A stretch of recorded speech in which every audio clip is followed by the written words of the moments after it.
wrote wonder. He had wondered about the hill above the rock on which he sat. In and out of his mind the query came. A little while before the sun was lost, beyond the hill he stirred himself to move. At the top of the hill he stood transfixed. The sun nestled on the edge of a cloud at bay. A soft iridescence blanketed all the air above, below.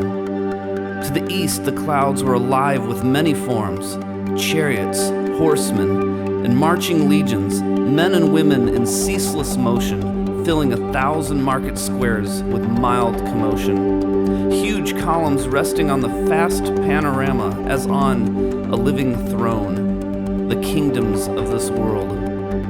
Jesus looked and trembled. Darkness crept down. The stars returned. Slowly he started back along the path, the kingdoms of this world. What if I could? Oh no. Suppose I could. It is too fantastic. If I could bring it off, all their force and power, an instrument for good, by mighty acts which none could brook, fear and hunger would disappear. The dead of peace would banish plans for war. Such is my Father's will. But how could these things be? If all the God in me could serve the world, kings, kingdoms, earthly rulers, all would disappear. And in their place the mind of God would sit enthroned. His Son would rule for him. The praise due him, and him alone would come to me. I heard the voice, his voice. Thou shalt worship God alone, and him only shalt thou serve. A meditation from the Inward Journey by Howard Thurman. Welcome to this special edition of the Converging Love podcast. In fact, it's special because it's the only edition. I've been planning to start a podcast for a while now, and I've been wanting to get to it eventually to launch it either this summer or in the fall. I've been really busy because I'm a student at Northern Seminary in the meantime, and I'm getting my master's degree in worship. And for one of the projects that we are doing this semester, we need to deconstruct some aspect of theology that people just have embedded within them that they just assume is true and take for granted. And then after we deconstruct it, we're supposed to reconstruct on the other side a different vision for how to understand this in our Christian lives moving forward. And so what I wanted to do is I figured, what better topic to deconstruct than the very topic that I'm getting my master's degree in, and the topic that Christians just tend to assume is the very reason that we exist, and that is the idea of worship. So I opened up this episode with a reading from Howard Thurman's book, The Inward Journey. And Howard Thurman was a black pastor and an author in the 20th century who was one of the leaders in developing the civil rights movement. And the reason I wanted to share that particular reading was, for one, it's a beautiful description of the temptation scene with Jesus in the desert. Also, it ultimately points toward this theme of worship, but it recognizes the inherent power dynamic that we're going to be exploring today. And so to start off with, I'd like to get a basic definition of worship. And so what is worship? If you go to the Webster's Dictionary, you're going to see it defined as to revere, to pay homage, to idolize, to adore, to esteem worthy. And then if you were to go to the world of worship scholarship, and yes, there is a thing called worship scholarship, Leslie Flynn defines it as the adoring contemplation of God. Robert Weber defines it as a meeting between God and his people. And then Robert Rayburn gets a little fancy in his definition. He says, worship is the activity of the new life of a believer in which, recognizing the fullness of the Godhead as it is revealed in the person of Jesus Christ and his mighty redemptive acts, he seeks by the power of the Holy Spirit to render to the living God the glory, honor, and submission which are his due. So, those are what scholars are saying today. That's what the dictionary says today. But what is, going back to the beginning of this conversation, what does the Hebrew Bible have to say about this? And I want to preface this by saying that I'm not an ancient language specialist, so I'm going to be quoting some Hebrew words, and I may be quoting some words later in this conversation from other cultures that I may not know how to pronounce exactly, so I apologize up front if I'm mispronouncing these. But according to the Hebrew Bible, there are a number of words for worship. The first is darash. This means to seek. In Hosea 6:3, it's used with the idea of like seeking like a hunter seeks its prey. Then there's the word yare. It means to venerate, to fear with a sense of awe and respect. It's bordering on terror and dread. Psalm 96:4 says that Yahweh is to be feared above all gods.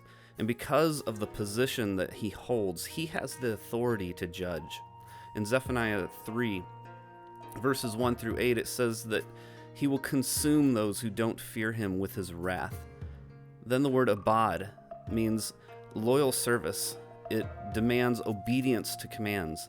Andrew Hill says that it brings submission to the will of the deity and compliance with his divine decrees. And then the word sharat means to attend. It's used for serving either human rulers or divine rulers. And then the worshipers are given divine charge to act as the representative of the ruler. The word shahah is the word that is most widely used in the Hebrew Bible for worship. It means to bow down, to prostrate oneself, to do homage. And it literally means falling down or groveling or wallowing on the ground before a royalty or a deity, according to Andrew Hill. And in the word picture, he says here that this word brings about is of an inferior being in the presence of a superior being, like a loyal subject before his or her king. Then the word segid means to do homage, to prostrate oneself in worship. And he says it carries the idea of a vassal's submission and loyalty to the authority of the overlord. And then finally, the word halak means to draw near through sacrifice. So just a few observations here. One is that all of these words sound like they're talking about an ancient Near Eastern king to me. Like, this was their view of ultimate authority back then. At an earlier time in the history of the world, in more of a hunter-gatherer society, maybe they would have had different words, different images, different views of an ultimate authority. Today, in more democratic societies, we have other views of ultimate authorities. But during this time, this was their view of the ultimate authority. These people were passionate about finding a land and a temple and a king. And so you see that language in what they are forming here for worship. The king in this land and in this temple had his images that would be his representatives over the people that they conquered. And so this concept of worship wasn't just something that dropped out of heaven as a new revelation to humanity. Like, this was a way that they viewed the world, and the biblical authors are defining ultimate reality within the cultural framework that the ancient Near Eastern people thought was the ultimate reality. In other words, this concept of worship was culturally situated. And so another thing that this observation that this brings out for me is that they all put each character in their place on a hierarchy. Of course, some people might say, well, it's biblical. That's what the Bible says. It says that God is the greatest, and then we are below him. But we really need to recognize what's really going on here. This isn't just a revelation from God that just dropped out of heaven and set entirely new expectations on humanity that had never been known before. These are characters that are being put in a hierarchy based on their position in their culture, in the priesthood, or in the kingship, and there's some kind of hierarchy going on here. So those are just some observations about the way it's described in the Hebrew Bible. So how is this hierarchical view of reality played out in our day? And I think we see it in a number of ways. One is through the idea of control. In the 1990s, which was the decade that I grew up in high school in, we had this we had a couple of cultures going on. We had the Left Behind culture, which you might remember with the Left Behind series. Everybody was terrified of the rapture. Any moment the rapture was going to happen, and you might get your head chopped off by the Democrats or something, according to the places I grew up in. But you also had the purity culture, and the federal government spent more than $2 billion in abstinence-only programs since 1981 to evangelical organizations. And these were organizations that were telling teenagers, they were not providing teenagers with sex education, but they were telling them that it was a sin to do anything sexually until you get married between one man and one woman for life. And they were using a lot of very shame-based tactics in order to drive this point home. And one of the books that, in particular, that became one of the biggest players here was Icus Dating Goodbye by Joshua Harris. And Joshua Harris has since recanted the book. He's gone on. He's actually recanted the Christian faith from what it seems like, and much of what he believed, if not most everything that he believed. But the one who formed Joshua Harris was a guy named C.J. Mahaney. And in a sermon that Mahaney preached, he shares these two letters from these young men that really encapsulate purity culture's view of women and sexuality. In his sermon, he read this. He said, "Each and every day on campus is a battle. I'm thankful God has created me to be attracted to women. However, campus is a loaded minefield. There are girls everywhere. And it's guaranteed that I will pass some attractive girls as I walk in between classes. I either have to be actively engaging my mind and my spirit to be praying, quoting scripture, listening to worship music, or simply looking at the sidewalk to make it through unscathed. Many days it takes all four to be safe. The thing that women do not seem to fully grasp is that the temptation toward lust does not stop for us as men. It is continual. It is aggressive. It does all that it can to lead men down to death. To the girls who are ignorant, please serve your brother and have your dad screen your wardrobe. Ask him how you can better choose holiness over worldliness. He's a guy, and he knows more than you do on the issue." So in this sermon, Mahaney, just in the clip that I've heard, Mahaney identifies women with such terms as battles, wars, loaded minefields, ignorant, dangerous, scathing, unsafe, threatening of death, choosing seduction, bait, needing to be avoided at all costs, a continual barrage, careless, distractions, disappointing, and a whole myriad of other derogatory, shame-fueled labels. And his solution is clear. He says that women are supposed to ask their dads to screen their wardrobes, and men are supposed to just ignore and fight the women at all costs by praying, quoting scripture, listening to worship music, or simply looking at the sidewalk.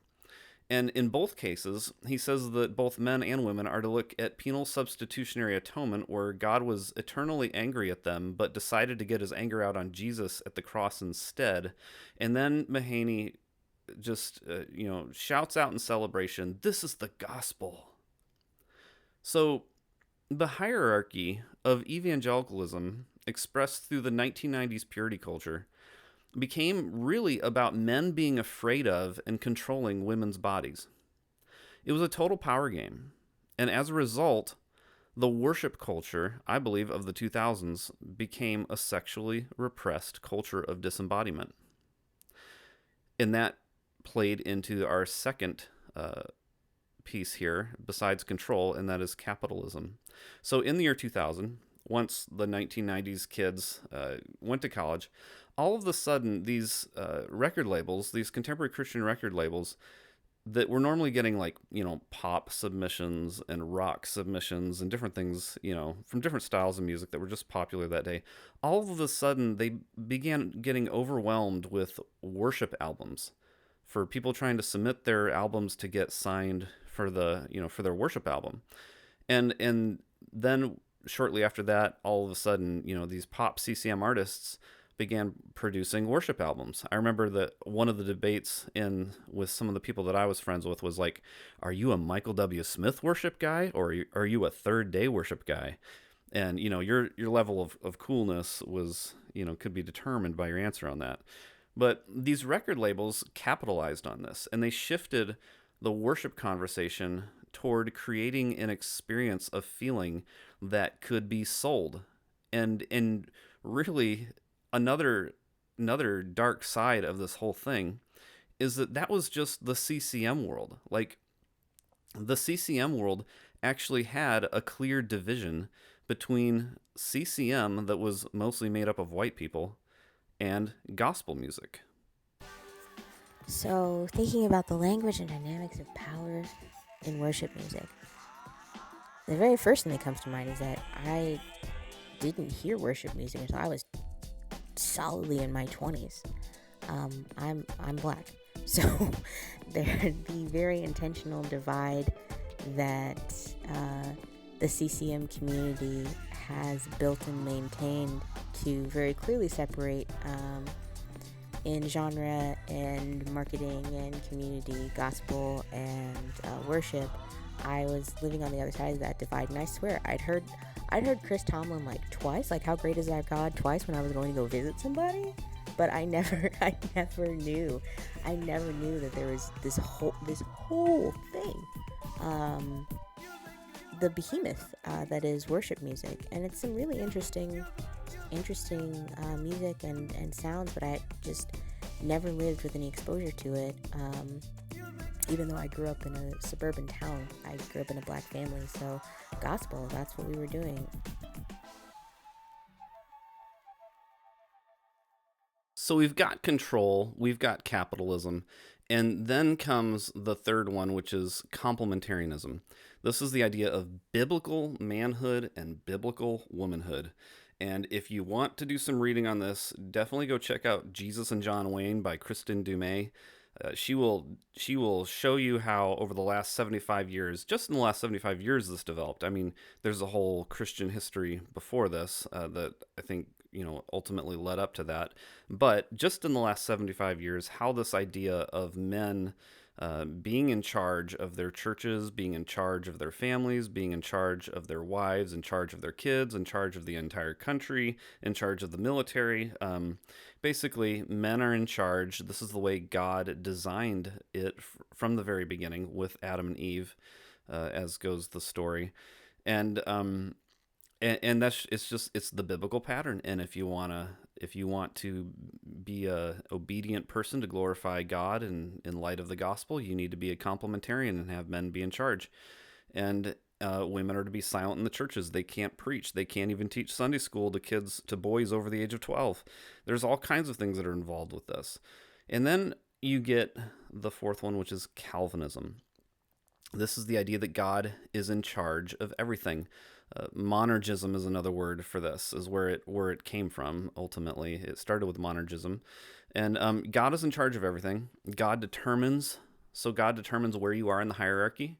Wherever you are in life, God predestined you to be there. God controls who ascends to heaven. God controls who descends to hell. And so, if you have a problem with that, then who are you to answer to your Creator? Why have you made me thus? And so really, what it does is ultimately Calvinism desensitizes you to the harm of the hierarchy, because wherever people are, that's where God determined that they were going to be. And God, of course, is a man who's in charge of, men who are in charge of everything else. So then we get to cowboy politics. And this is where the Jesus and John Wayne book comes in really strong.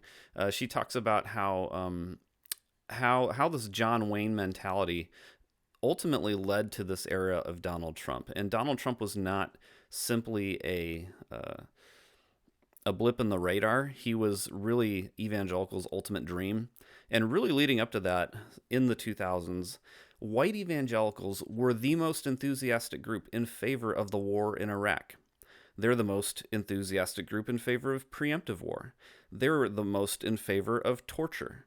They're the most in favor of the death penalty. And so then, basically on every one of these cowboy violent torture type things, white evangelicals are the ones who really want it the most.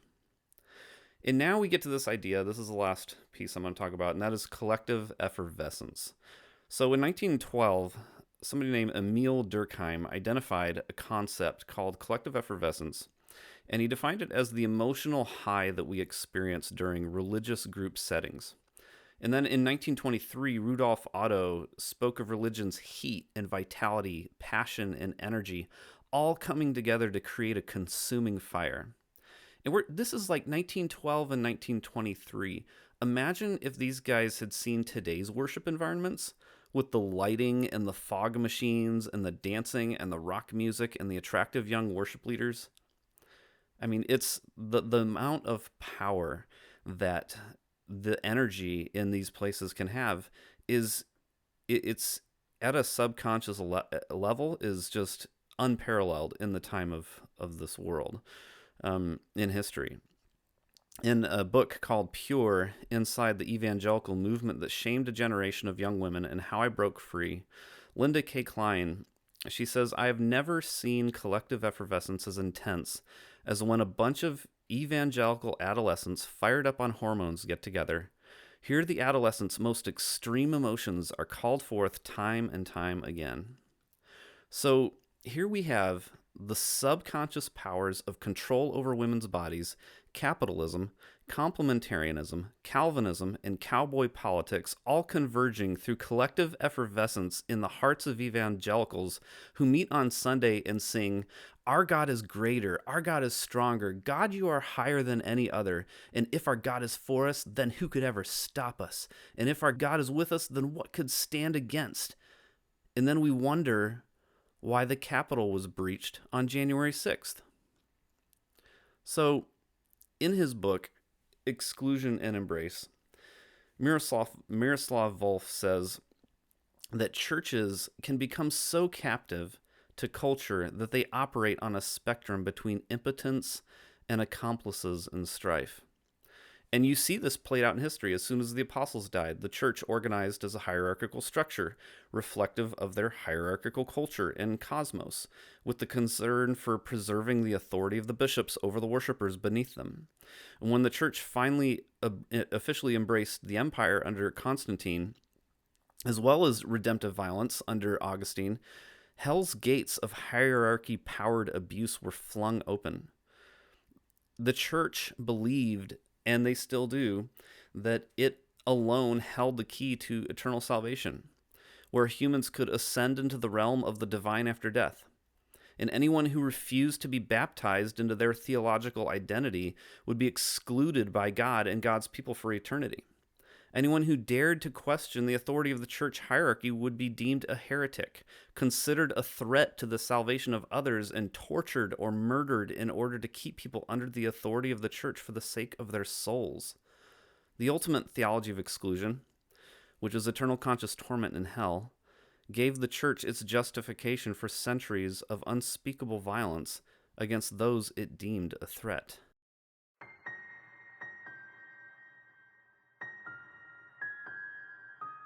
How can I just sing these songs when I don't believe this way anymore? It doesn't make sense.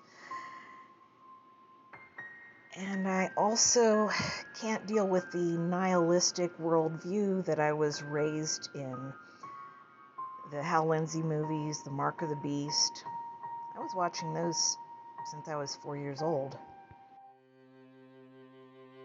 My experience was that we were encouraged to drink a lot of caffeine and eat a lot of sugar and get very emotionally charged with the music and have a phenomenal epiphany every single time we heard the music, and crying and hands waving and altar calls and friends hugging.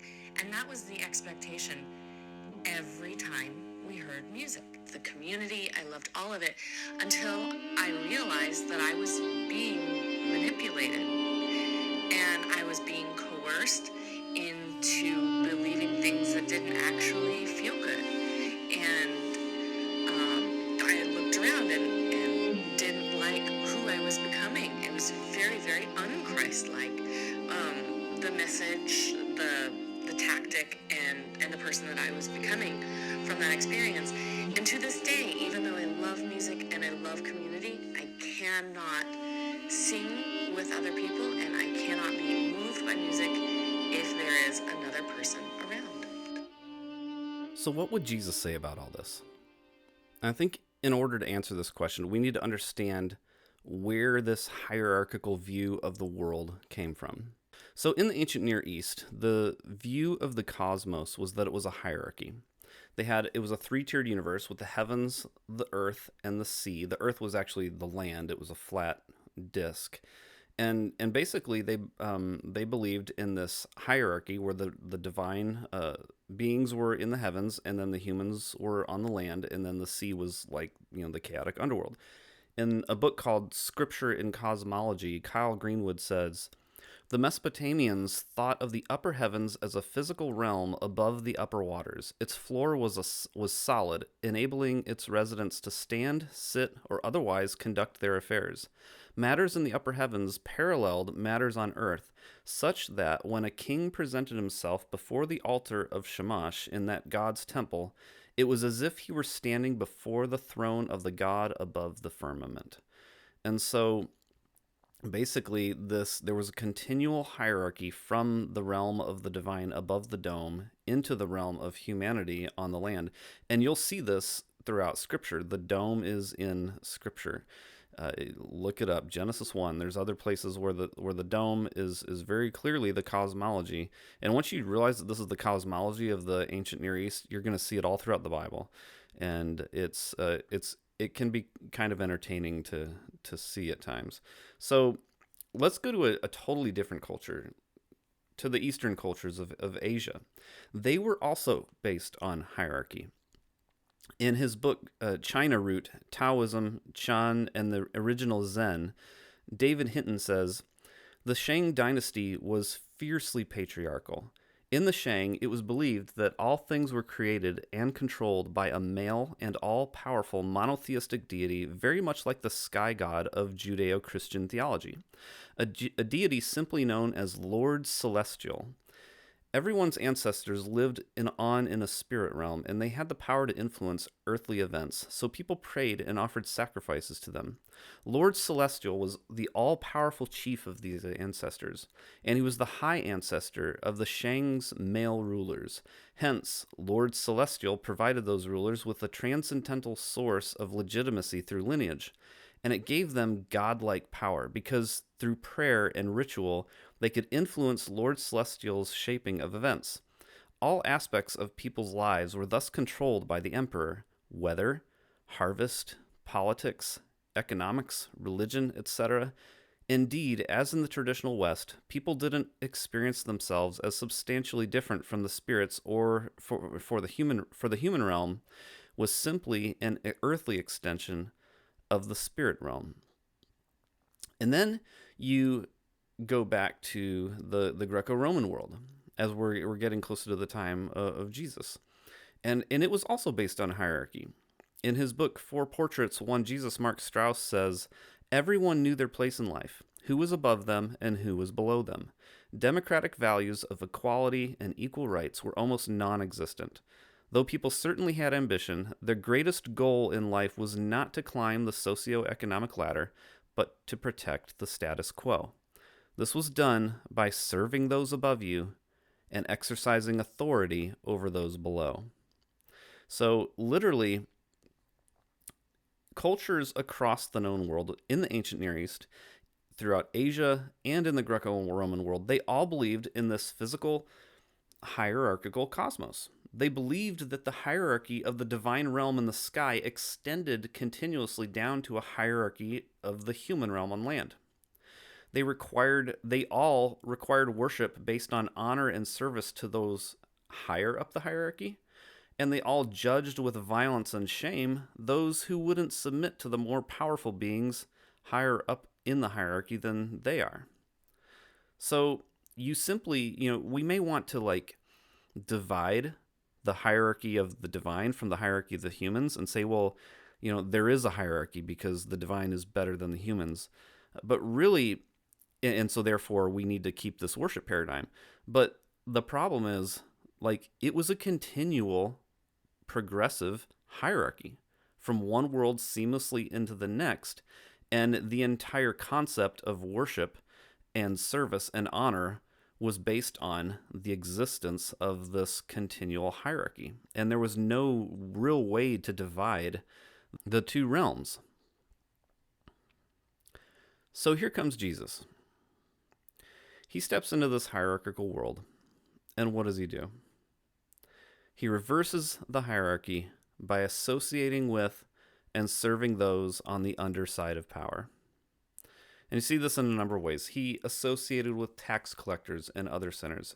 He identified Mary as a disciple. He invited the lower classes to banquets. He met with the Samaritan woman.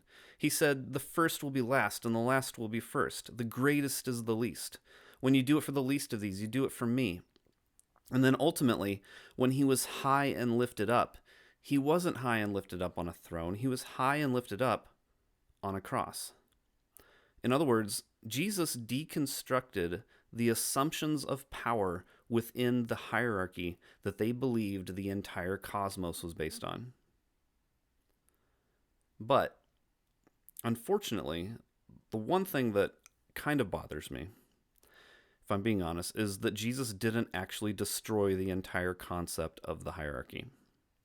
So, while I resonate with him reversing the hierarchy by showing that power is on the underside, I struggle with why he didn't simply tell them that the hierarchical cosmos that they were structuring their entire society and worship it with didn't actually exist.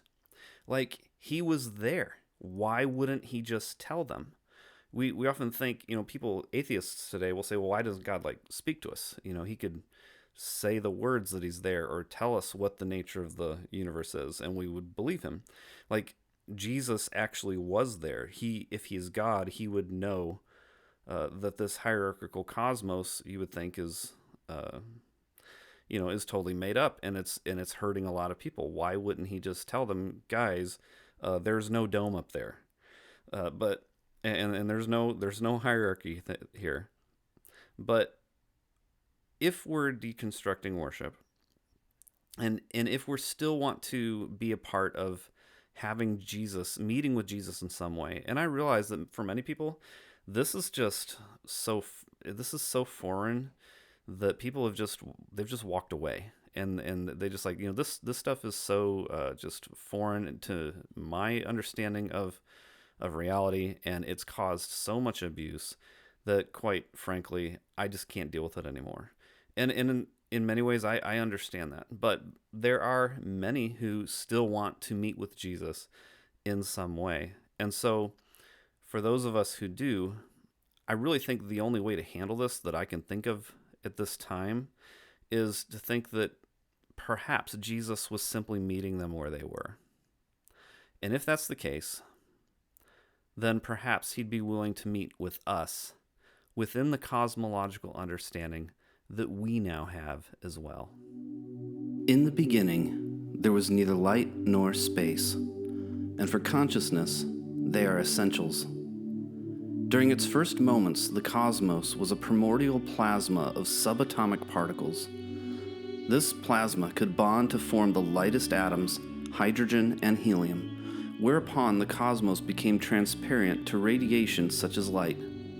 Eventually, hydrogen and helium began condensing into protogalactic clouds under the gossamer influence of gravity, and chance fluctuations in the density of these clouds led some local areas to intensify their condensation until pressure and heat became so fierce that the hydrogen atoms began fusing together. In that process, which can only be described as magical, stars were born. And with those stars came the elemental dimensions of consciousness, space and light and the visible. Those dimensions began to evolve. The stars grew old like anything else and died. In the furnace of their old age and explosive deaths, they forged heavier elements and scattered them into space, forming the nebular clouds that in turn condensed into new stars. It is the heartbeat of the cosmos, the steady pulse of stellar birth and death, gravity's long swell and rhythm of absence and presence, presence and absence. And in the third star generation, our planet was formed, rich in those heavy elements. It cooled and evolved until eventually water appeared, hydrogen, created during the original cosmic expansion, combining with oxygen, one of those heavier elements, created in the cauldron of stars. Water formed mirrored pools and hollows on the planet's rocky surface, and in these pools the cosmos turned toward itself for the first time here. It became aware of itself in those mirrored openings, depending as all space and light, deep as the visible itself. Living organisms evolved and eventually developed receptors that allowed them to sense whether or not light was present. Those light receptors provided decisive selective advantages and so developed into more and more sophisticated forms. The lens evolved as a means to concentrate light on receptor cells, thereby making creatures more sensitive to weak light. This innovation eventually led to image-forming eyes, which combine a lens with a highly specialized receptor cells, and with that, the cosmos turned toward itself once again, eventually giving shape to consciousness.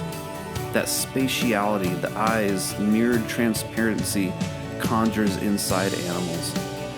It was a miraculous development. The material universe, which had been perfectly opaque, was now open to itself, awakened to itself. David Hinton, Awakened Cosmos, the Mind of Classical Chinese Poetry. So I wanted to share that story of the cosmos as told from the perspective of our neighbors in the East. And I could have shared, the story from a scientist or from, a Christian wrestling through science, but I really wanted to share it from the perspective of our religious neighbors in the East, because in this section of Reconstruction, we are going to be looking very much at the relationship between self and neighbor. And so going over to our neighbors in the East, I want to look at how they began to deal with the issues of hierarchy that we were exploring in their world earlier. So the Shang emperors grew more tyrannical, as hierarchy tends to do. And eventually they were overthrown by the Shu dynasty. And so the Shu dynasty, they took the concept of Lord Celestial, which you remember was the sky god, and they turned it into more of an impersonal heaven. And yet they still claimed that they had, of course, the mandate of heaven. So the catch, though, was that when they were overthrown, so was heaven. So when they were overthrown, the entire theocratic cosmology came crashing down. And so then philosophers Lao Tzu and Confucius tried to develop a spiritualized humanism. So they reinvented heaven as a life-giving force that fuels the transformation of matter in natural processes, which led to forms of pantheism. And then Taoism began to develop as a sort of life-giving force, but without the metaphysical implications of heaven. And so Taoism taught that the cosmos is a single living life-generating tissue. So there really was no duality between the physical and the spiritual. They were the same. And the poetry that they had explored these ideas, and their poetry had developed outside of the hierarchy of power that had been handed down orally. So it wasn't caught in a lot of the trappings of the hierarchy that the writings within the hierarchy would have been trapped by. It can also be traced back to the Proto-Chinese culture, where the cosmos was seen as a life-generating female. So there's a lot of femininity in the poetry. And so then when Buddhism came to China in the 1st century, it converged with Taoism to become more earthly in its vision. From the 3rd to the 5th centuries CE, it became Chan Buddhism, which basically taught the idea of and the value of having an empty mind. It used meditation practices to train you to empty your mind. And yet, they did so knowing that in the advanced levels, they would then deconstruct those very meditation processes as a way of opening your mind and freeing you from even those practices. And the word dhyana, which means meditation, originally meant altar and sacrifices to the rivers and mountains. But after the deconstruction, it came to mean the cosmos simply and exhaustively with itself. So you have this concept of Buddhism that Buddhism speaks of passing into pure nothingness.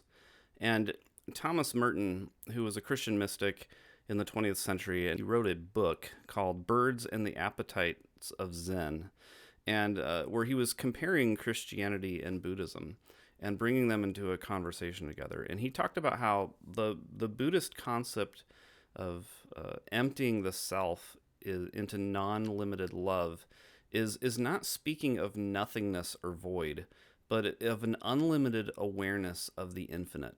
And so Merton concluded that the Buddhist metaphysic of knowing the mystery of being and the Christian metaphysic of pure being, where, quote, absolute reality is also absolute person, but never object, is really a converging point where Buddhist and Christian cultures can coexist and even deepen one another's spiritual experience with grace toward one another. And so, many people today within some of these Christian spaces that are reading these Christian mystics like Thomas Merton, they really do, and I would say I really do, resonate with a lot of Buddhist teaching in these ways. And I think these are ways of connection and convergence that we can begin to have a conversation with. So getting into that world, what is Christian mysticism? And what I want to do in this section is go through a number of different people. And these are going to be some options for you to explore some of the writings from some of these people. This is by no means exhaustive, but it will give you some options to look at. Saint Augustine is somebody who I have a lot of issues with, and a lot of theological problems with his monergism and with his embrace of redemptive violence and just war. But he did have a mystical side to him. And he said, quote, "It is impossible to say anything about God and how difficult it is to find him." Then you had Boethius and Pseudo-Dionysius, who talked about the via negativa as a way of unshaping our assumptions of God to open up to God's infinity. Meister Eckhart said, "The finest thing one can say about God is to be silent from the wisdom of inner riches. Be silent and do not chatter about God. If I had a God I could understand, I would no longer consider him God." So basically, the concept here is to deeply know the unknown, is to be present and full within its infinite unknowability in a posture of love and grace and overflowing joy. It's the idea that once you start giving shape and putting conditions and things on this infinity, it becomes something that you're holding on to and something you can't simply be present with.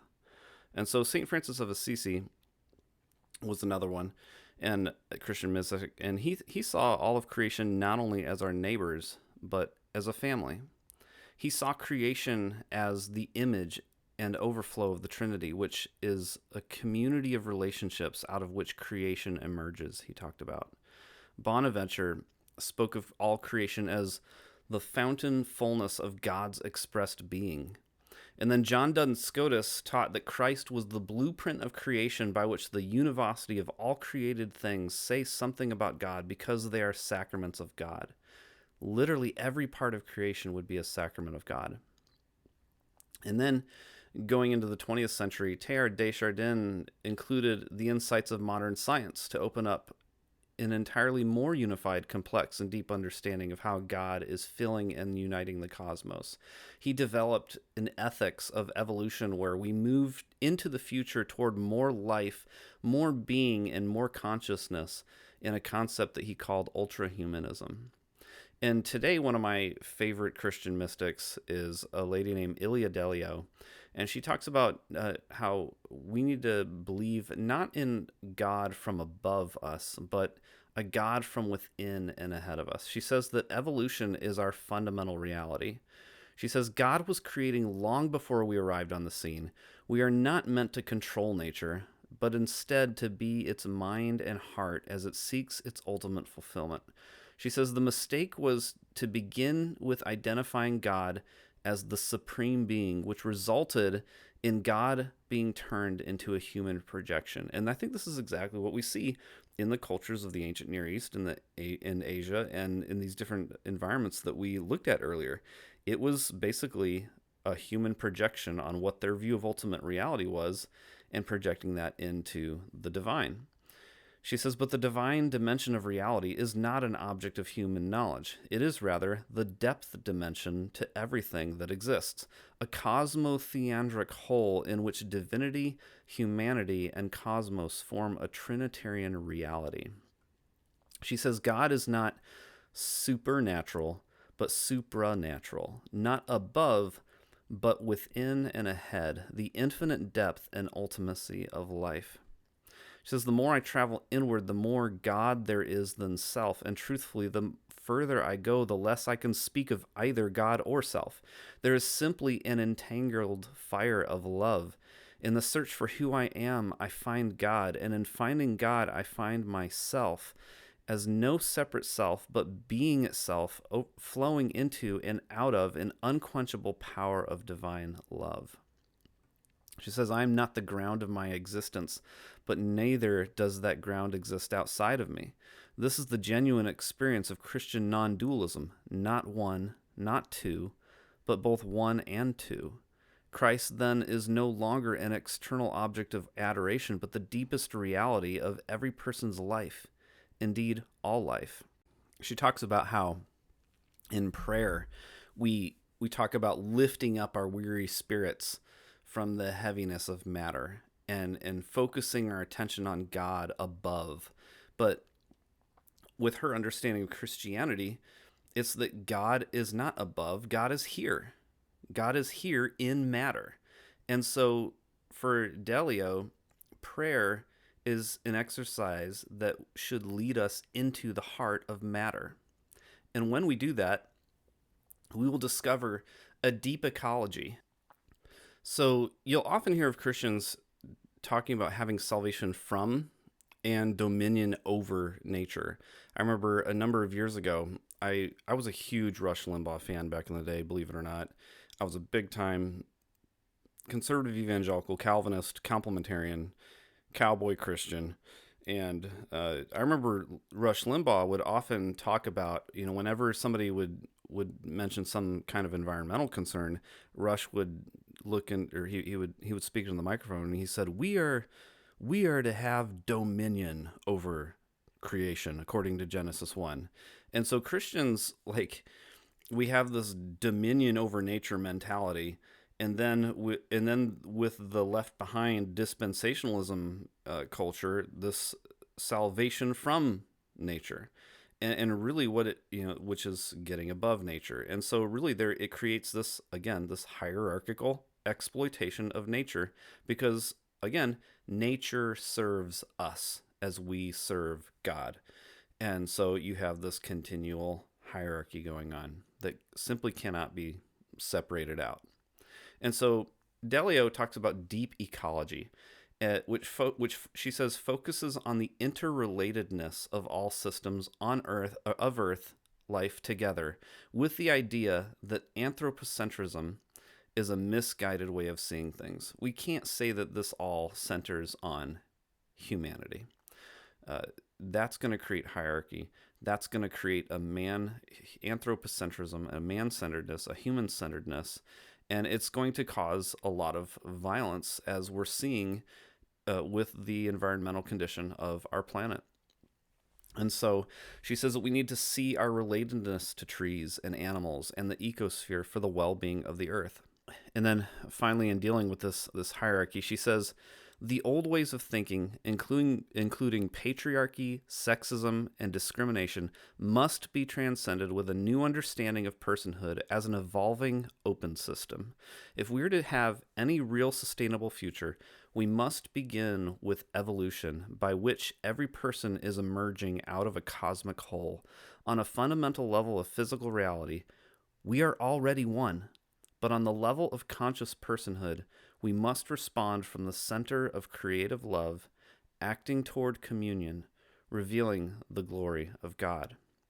And so, as we're looking here at both Eastern and Western mysticism, we're beginning to see some commonalities here. Both believe that ultimate reality is infinite. Both believe that ultimate reality is beyond naming.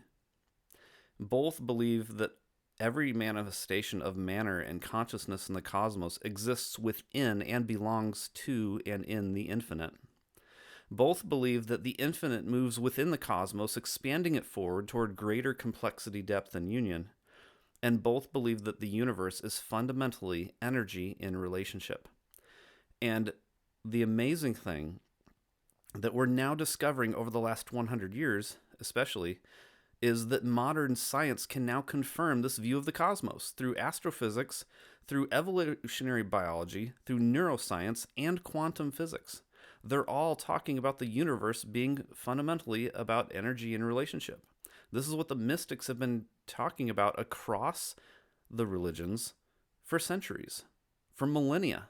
But what about those who still feel the weight of hierarchical violence, despite the fact that the hierarchical cosmos is a myth?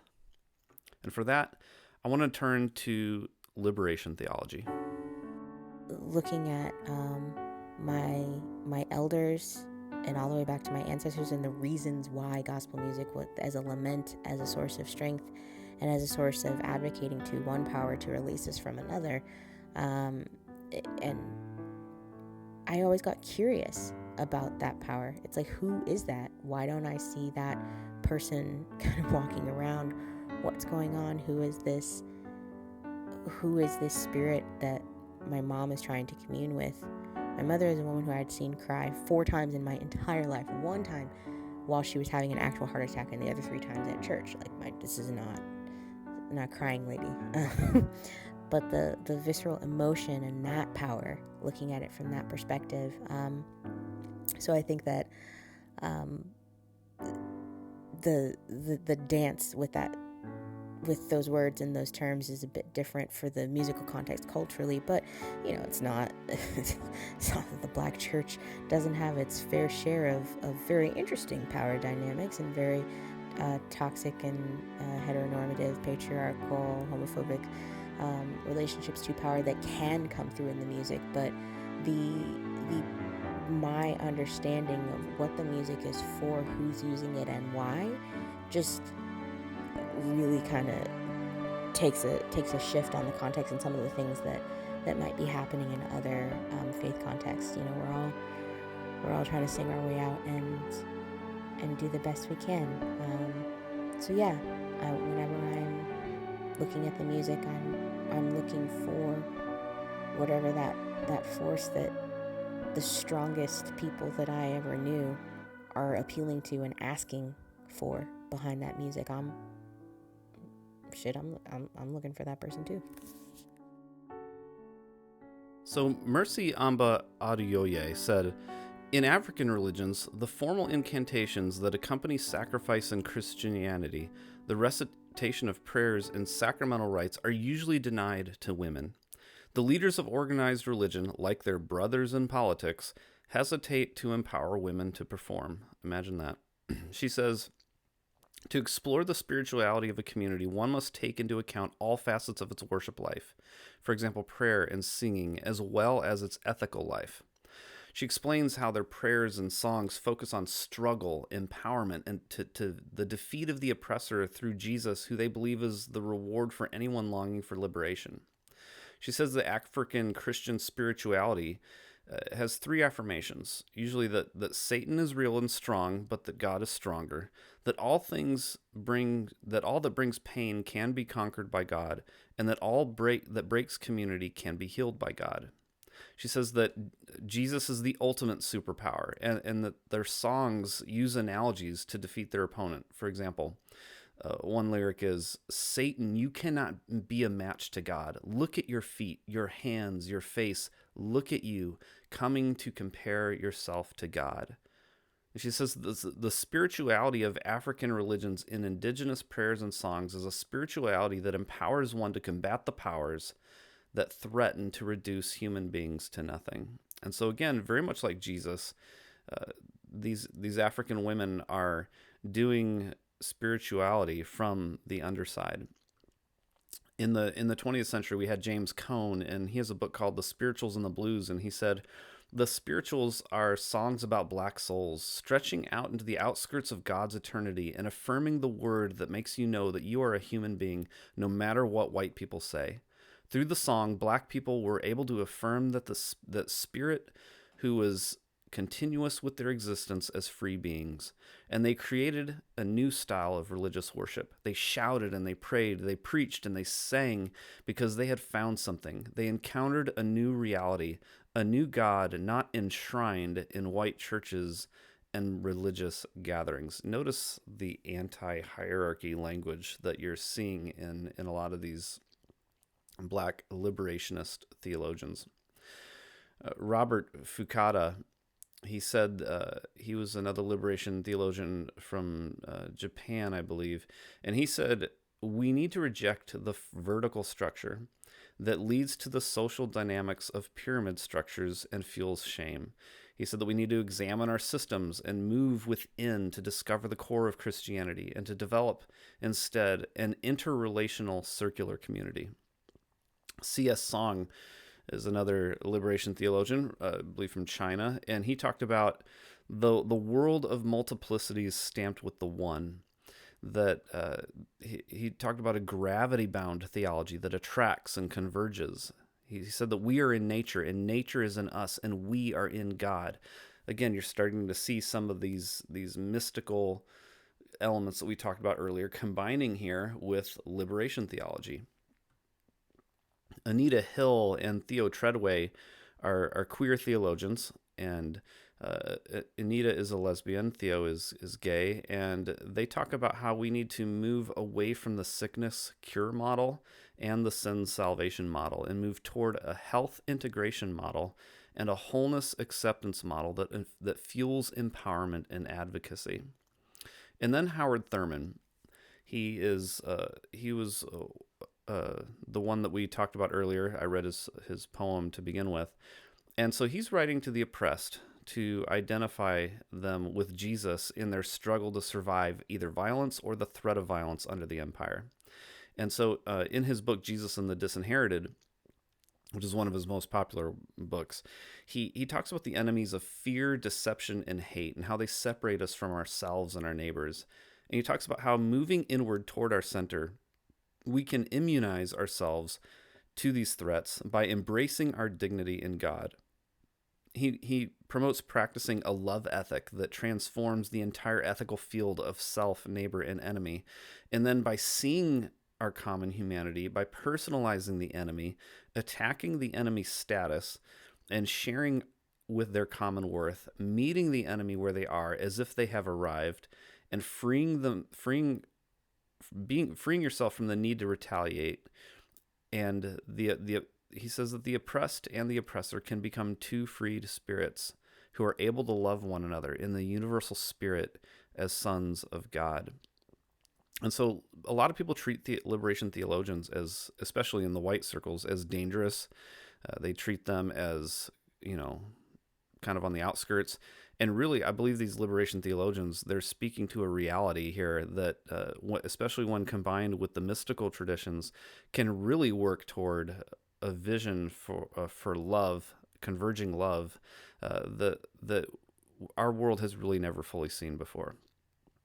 Miroslav Volf, he's a Croatian Protestant theologian and the director of the Yale Center for Faith and Culture at Yale University. And he wrote a book called Exclusion and Embrace. And he talked about how both Jesus and Paul reversed the hierarchies of their time by preaching good news from the underside for the oppressed, and by revealing God as one who, quote, identifies with the victims of violence. So for Volf, God was not concerned with being exalted so high on a throne. Instead, he points to the cross as the foundation of Christian community, as as being through the self-giving love of the one for the many. And then he uses the metaphor of embrace and talks about the theology of the Trinity as relationship, as embracing one another, but also as embracing the creation, and how the cross is where God reveals that the Trinity also embraces us. And we now know from nature that the universe is not a hierarchy, but relationships of self-giving relationships. And so what Wolff is doing is he's theologically showing how the Trinity and the cross are really speaking a similar language to what we are seeing is the nature of the cosmos. And so because we as relationships live and move and have our being in this relational self-giving God, we are all embraced by God. So we can both maintain the beauty of our true selves while being a part of the oneness of humanity and the universe. I used to play the keyboard at my church several years ago. I'm not a Christian now, and I don't listen to worship music anymore. The words don't mean anything to me. They're usually quite meaningless, sometimes hurtful, but sometimes I still play those old worship songs on my keyboard by myself.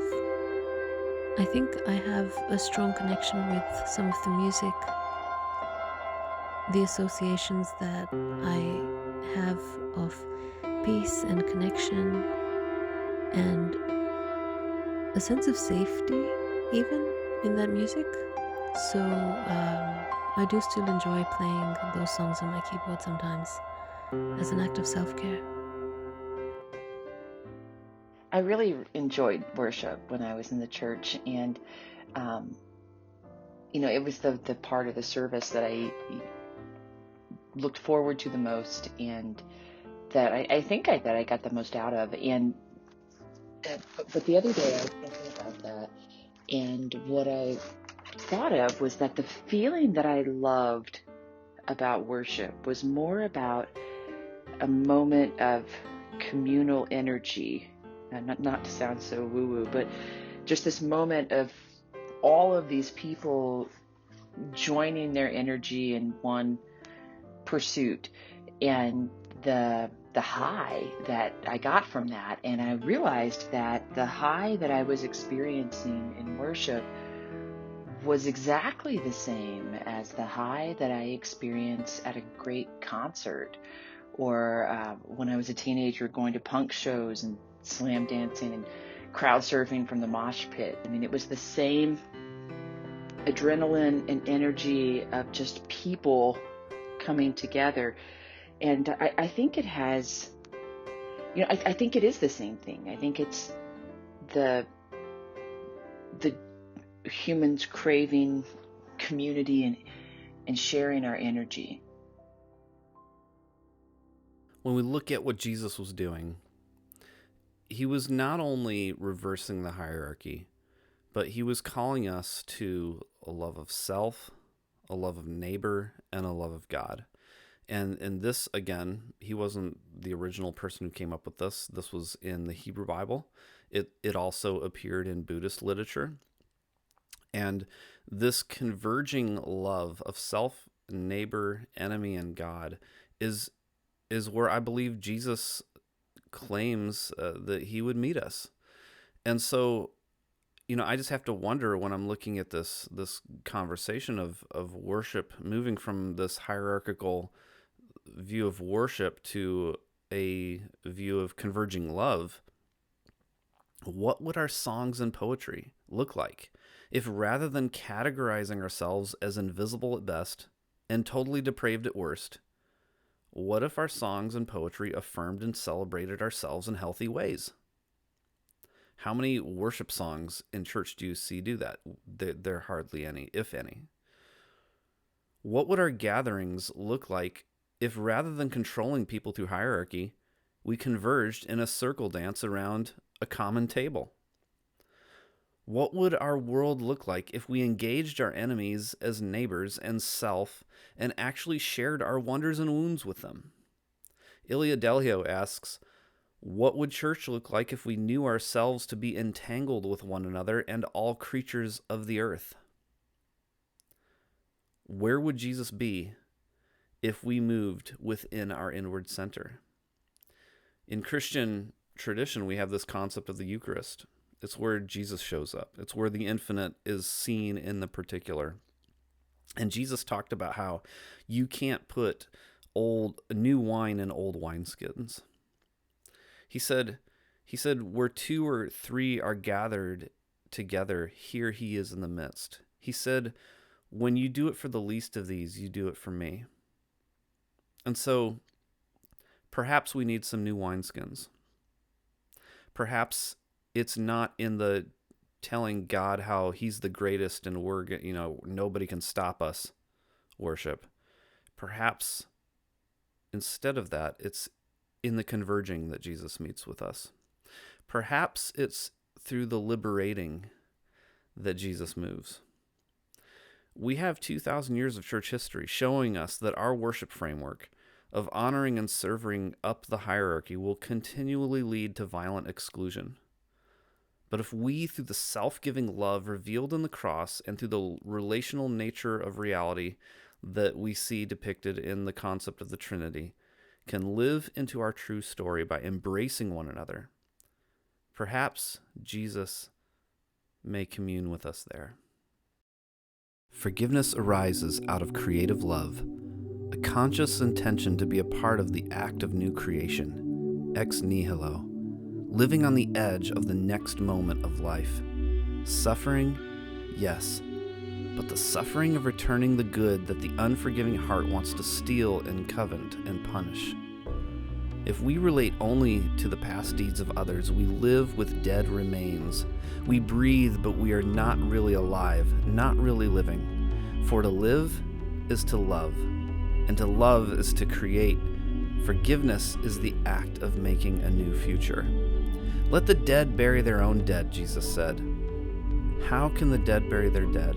That is how far down the unforgiving heart goes, into the absurd dark hole of deadness where nothing breathes. Jesus' last breath was a word of forgiveness. He broke through the barrier of the hardened heart and loved to the end that never ends. Forgiveness is a resurrected life. The power of hope joins the power of love and gives birth to the power of the future. Ilia, Delio, The Hours of the Universe.